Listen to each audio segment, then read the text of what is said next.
King may tutulong po nung concept natin na tubig, mga minerals dun sa mga may hika.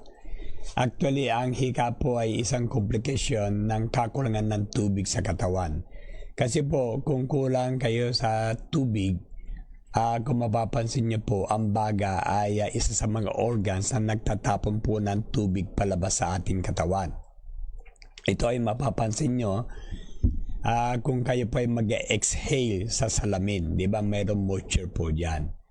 So kung kulang kayo sa tubig, ang baga po ay makikisama din dun sa conservation ng tubig. So anong gagawin niya? Pasisikipan niya yung daluyan ng hangin sa baga.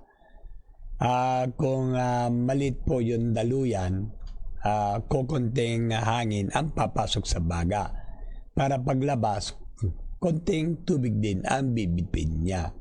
Kung maluwag po kasi ang daluyan, mas maraming hangin ang papasok and therefore mas maraming tubig ang ilalabas niya.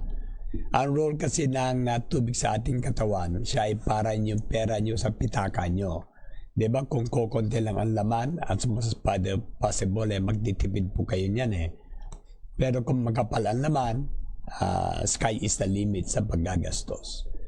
So kung gusto nyong paluwagin yung paghinga ng anak nyo, kailangan niyang uminom ng 3.5 liters of water a day. Mga minimum of 14 glasses po yan na merong kasamang mineral drops.